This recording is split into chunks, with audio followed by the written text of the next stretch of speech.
setembro do ano passado, 2 integrantes brasileiros do Consórcio Internacional de Jornalistas Investigativos enviaram ao COAF uma relação de nomes de nossos patrícios com contas na agência do HSBC de Genebra, na Suíça. Em março, o Senado instalou a CPI para investigar o episódio. O presidente dessa comissão é o senador Paulo Rocha, do PT do Pará. Ele vai fazer aqui conosco um balanço das atividades deste primeiro semestre. Seja bem-vindo, senador. Eu que agradeço, estamos aqui à disposição. O senhor parlamentar já com uma longa experiência, mas aqui no Senado é seu primeiro mandato. E como é que foi chegar logo e tomar conta de uma CPI, encabeçar os trabalhos dessa CPI tão importante? Naturalmente que a experiência de deputado federal conta muito, né? Dada as atividades que ali também exerci com muita dedicação e com muita relação nas questões do país.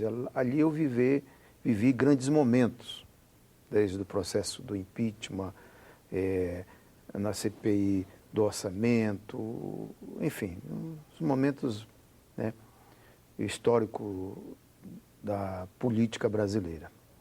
Eu venho com essa experiência para o Senado Federal.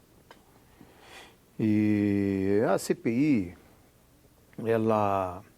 e venho também com uma experiência de luta política, né? A experiência que eu passei, inclusive, sob a investigação do chamado Mensalão, né?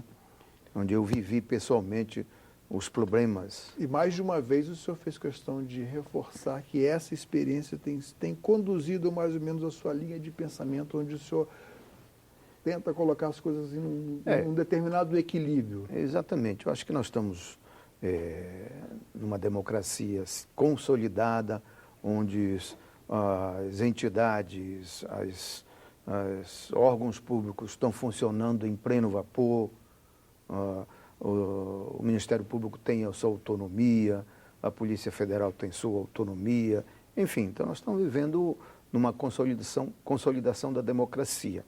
E aqui também, no Senado, nós representamos a sociedade brasileira com todos os seus interesses, né?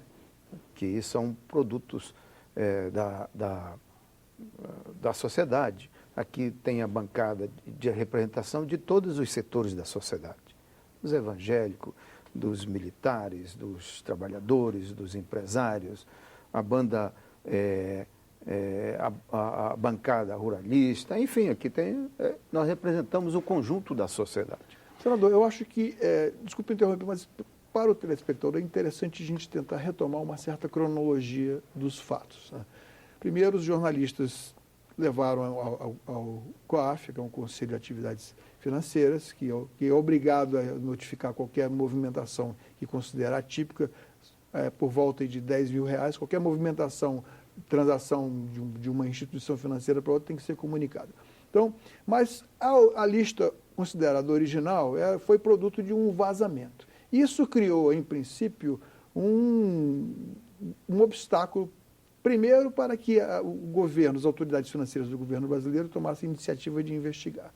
Mas, do momento em que houve o vazamento para uma revista de grande circulação, aí o governo se sentiu, digamos assim, as autoridades obrigado a tomar alguma atitude e logo em seguida houve a volta dos trabalhos parlamentares, no início quando o senhor assumiu o seu primeiro mandato e foi logo colocado aí nessa fogueira que é dirigir, presidir essa CPI.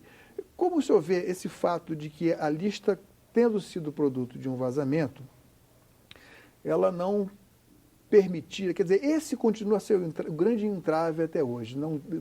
A CPI não tem uma lista oficial.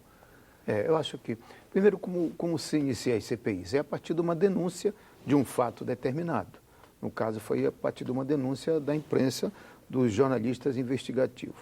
Mas a origem disto é de que os dados das contas do HSBC da Suíça foi roubado por um funcionário e que fugiu para a França, e a França não só pegou o funcionário, prendeu, como também teve acesso a esta listagem, que dizem que é de 8.500 brasileiros que que têm a conta na Suíça. E não é só que isso, é num período de... 2006 a 2007, 2008. Sei. Então, o que acontece? A partir dali, o Estado francês legalizou essa lista perante o Estado francês. E por causa do acordo bilateral que tem com o Brasil, o Estado francês pode ceder esta lista oficial para o Estado brasileiro. Nós fomos, inclusive, a uma audiência, eu, evidentemente, como repórter aqui da TV Senado, acompanhei os senhores senadores da CPI numa audiência com o ministro da Justiça, em que ele chamou atenção para isso, que poderia conseguir os dados, e teve todo o empenho nisso, tanto ele quanto o Procurador-Geral da República, que inclusive foi à França na companhia do secretário Beto Vasconcelos, secretário do Ministério da Justiça, mas ele alertou naquela ocasião que a divulgação, o compartilhamento desses dados com a CPI estaria condicionado a 2 tratados. É o seguinte, então esses tratados, ela cria condições dos estados estabelecerem as informações entre si. No entanto, as regras desse tratado é que, ao ceder, por exemplo, aqui no Brasil, a Receita Federal já detém esta listagem. Agora, mais recente, o Ministério da Justiça e a PGR, né, já detém esses dados. Agora, cada órgão não pode compartilhar com outro setor no Brasil. Então, é o caso da CPI. A CPI, a Receita Federal, o Ministério da Justiça e o Ministério Público não pode ceder esta lista para a CPI por causa deste tratado. Então, é nós que temos que ter a relação direta com o Estado francês para poder ter acesso a isso. É isso que nós estamos fazendo desde então, desde quando do início da CPI.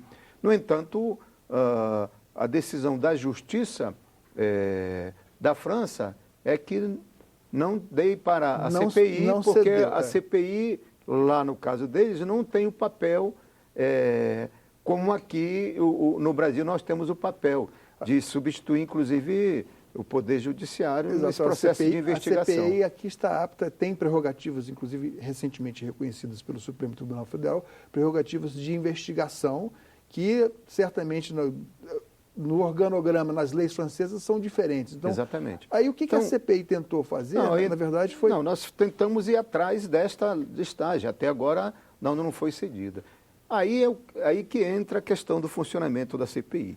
Então, a CPI tem funcionado num processo investigativo, mas por uma grande cautela, por causa da falta de informação legal, de uma informação dos dados legais que nós estamos à procura lá no Estado francês.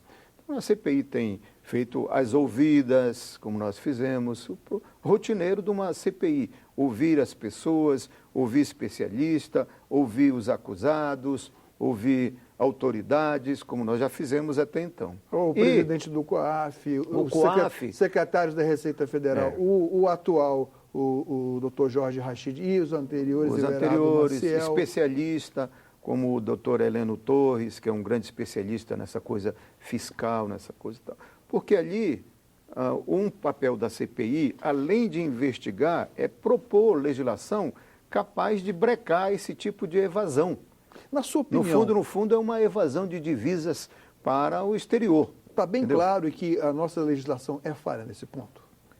É incompleta, digamos assim, entendeu? Não seria falha, seria incompleta. Falta legislação que potencialize o Estado brasileiro de evitar esta evasão. Mas isso aí acontece em todo o mundo. O problema central é o seguinte: primeiro, é esta cautela que nós temos que dirigir a CPI, no sentido de que dados nos são precários para poder avançar mais na investigação. E a segunda questão... parlamentar, desculpe, mas o senhor como parlamentar deve ter acompanhado várias investigações que foram depois consideradas, digamos, ilegítimas ou ilegais em função de contaminação de provas, de procedimentos... Esta é a minha cautela e o meu cuidado nesse limite aí. E também na experiência e na concepção que eu acho do Estado brasileiro.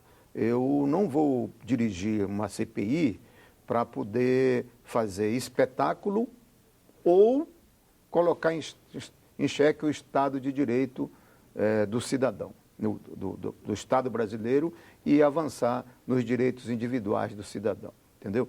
O amplo direito de defesa, o amplo direito de informação, o amplo direito de transparência no processo é fundamental para a gente assegurar e respeitar direitos individuais e criar condições para a gente avançar em cima dos malfeitores.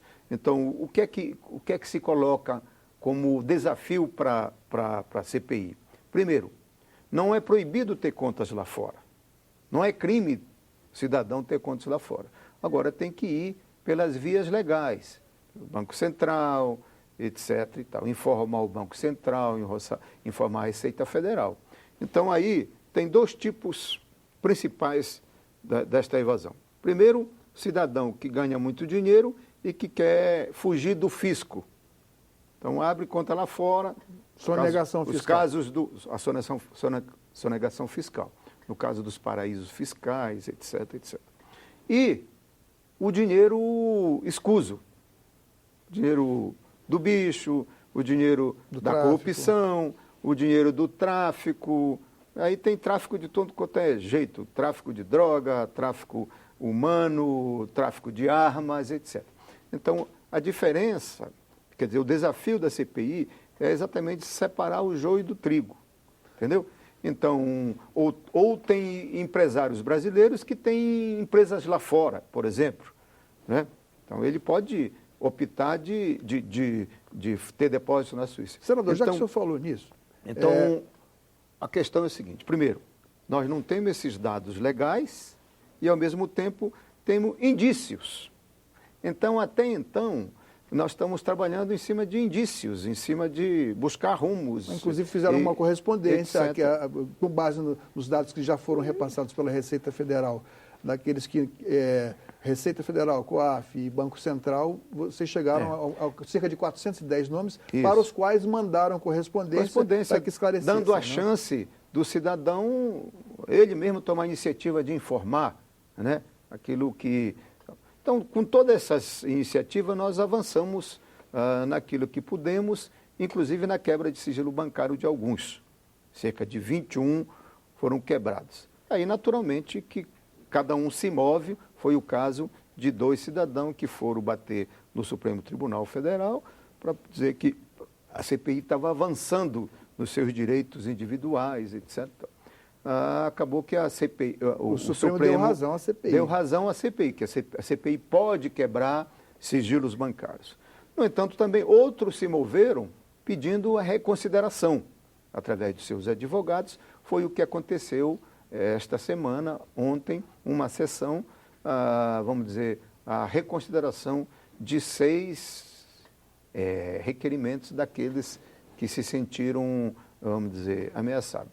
E a CPI, majoritariamente, ao final, resolveu reconsiderar, uma vez os principais argumentos dos senadores foi exatamente a fragilidade dos dados que a CPI detém para poder avançar na quebra de sigilo bancário. Então, o desafio da CPI está exatamente nisso. Como avançar na investigação com as devidas cautelas, entendeu? E, ao final, como propor legislação mais duras, mais severas, capaz de evitar essa evasão de divisas, etc. Daí tem sido já iniciativa de alguns parlamentares, esse projeto que está em debate já no plenário do Senado, que trata da questão da busca, do retorno desse dinheiro para o país. Exatamente isso que eu queria lhe perguntar. Até que ponto o senhor acha que o fato desses 21 bilhões de dólares, que são as estimativas que essas contas... Não, 21 bilhões não, é 500 bilhões de dólares. Não, das 8.557... sim, mas sim, a conta da evasão de dinheiro do Brasil para o mundo É dizem, Mas cerca de mas evidentemente, 500 bilhões. Mas o que acendeu a luzinha lá para chamar a atenção disso foi também essa denúncia do Swiss Leaks, que redundou na CPI Então, você acha que é uma ligação direta entre esse projeto de internalização, de repatriação do dinheiro dos brasileiros fora com a CPI? A CPI teve sua influência nisso? Ah, claro. A CPI do HSBC, a CPI dos chamados Zelotes, a própria CPI da Petrobras, que está em funcionamento na Câmara, tudo isso naturalmente tem uma influência muito grande, né? No sentido da própria sociedade brasileira, através do seu parlamento, avançar em legislação mais duras, né? Porque, ao final, isso é um ralo do nosso dinheiro, do dinheiro que teria que ficar aqui no país para ajudar a economia, para implementar o processo de crescimento, de desenvolvimento do nosso país. É óbvio que as CPIs, todas elas, inclusive a HSBC, influenciaram neste rumo. Mas alguns senadores, inclusive numa das últimas audiências que eu estive presente lá, alguns senadores alertaram para que digamos assim, que a oportunidade, a ocasião não seria perfeita para esse tipo que os objetivos colidiriam, de certa forma. O objetivo da CPI, que de uma certa forma também é punir aqueles que cometeram crimes, e o projeto do senador Randolph, no sentido que, encampado pelo governo, inclusive, no sentido de tentar repatriar esses recursos brasileiros que estão fora, ele anistiaria basicamente a evasão fiscal e a sonegação fiscal e a evasão de divisas, desde que pagassem, aqueles que tivessem cometido esses ilícitos, pagassem um percentual de 35%. Naturalmente que o projeto de lei, ele acena, se a CPI acenava para a dureza da criminalização do cidadão, o projeto de lei, ele avança para processar a anistia, incentivando o cidadão a tomar a iniciativa de trazer para cá, pagando a multa, o imposto, etc, etc. Isso é bom para o país. Que daí é bom para o cidadão, porque faz ele, vamos dizer, ser perdoado pelo crime que cometeu, da evasão do dinheiro, da evasão fiscal, mas, ao mesmo tempo, interniza para o país uma grande percentual de dinheiro que pode alavancar os setores da economia do nosso país. O senhor acha que com esse recuo que foi sinalizado na reconsideração de alguns, do pedido de quebra de sigilo de alguns nomes, isso não será um obstáculo definitivo para o avanço das investigações da CPI? Não, eu acho que é o contrário. Ele se consolida com uma CPI séria, né? Que quer investigar, que quer avançar, mas com as cautelas devidas para que não avance nem termine em pizza, como se chama, mas também não possa fazer, a partir do espetáculo, avançar em criminalizar quem não é bandido e inocentar quem é bandido. Então, esse é o processo, é assim que nós estamos dirigindo a CPI. Bom, a CPI teve início em março e o prazo inicial previsto para o relatório é dia 4 de setembro, salvo se houver necessidade de uma prorrogação. Como o senador Ferraço alertou, do momento em que se pede a quebra de sigilos, e vários foram pedidos no dia 30 de junho, o prazo em que a Receita Federal e as autoridades levam cerca de 30 dias. Né? Ou seja, quando vocês receberem essas quebras de sigilo, já será praticamente no início de agosto. Vai faltar pouco mais de um mês para que todos esses dados sejam coligidos, sejam comparados, separar o joio do trigo, para que seja feito o relatório. Esse prazo não é pequeno? As CPIs, elas são dotadas não só de bons assessores e funcionários que a casa detém, mas como também um sistema, vamos dizer, eletrônico e de computação, de net, muito eficiente. Então, naturalmente, que a gente vai pôr essa eficiência a serviço deste processo. Mas, como são muitos dados, muitas informações, o próprio nosso relator já deu sinais que talvez seja necessário o pedido da prorrogação.